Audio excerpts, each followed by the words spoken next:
Когато това нещо вече с хвърлянето ви стане горе-долу добре, когато стигнете примерно половин минута или 40 секунди свободен ход, че дори по-малко, можете да пробвате първият трик, който е първото окачване. Силно хвърляте надолу, пръста по средата, издърпате възможно най-много към вас, докато с вързаната ръка, дигате нагоре, вързаната ръка е една под йо-йото и тук просто спускате надолу. Хоп! Ето това нещо е първото окачване, наречено bottom mount. Когато искате да го разкачите, просто дърпате отново с вързаната ръка към вас и то се навлиза надолу. Това е цялата философия, след което пак трепате да се прибира.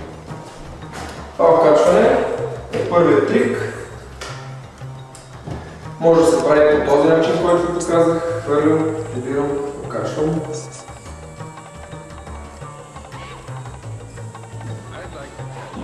Като единственото нещо, за което трябва да внимавате, всичките въженца да са между двете половини, т.е. да не ги разминавате настрани, защото ще се получи нещо такова.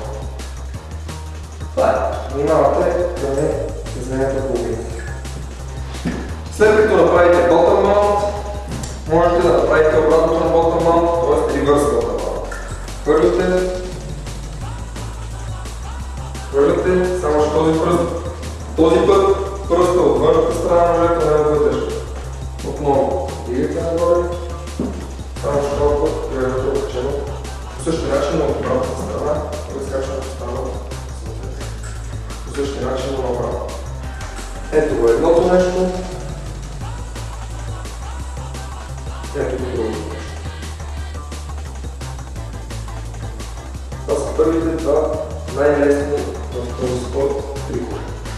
Те могат да се окачват по този начин, с изтегляне на ножето. Това могат да се правят, като завлеете йо-йото хубаво, когато се стига към вас, можете просто да ги окачите.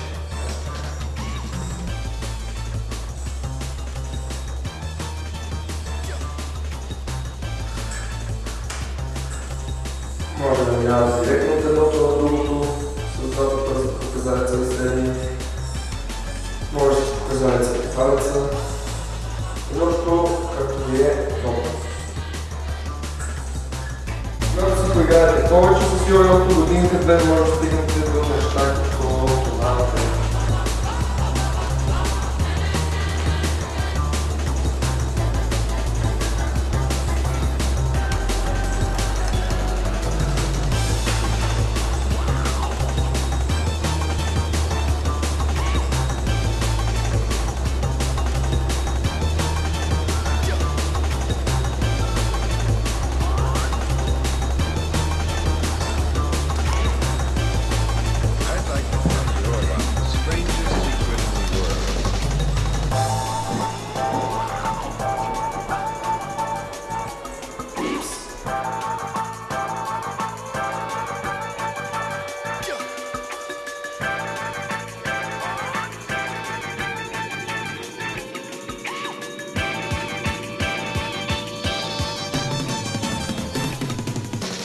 String bass.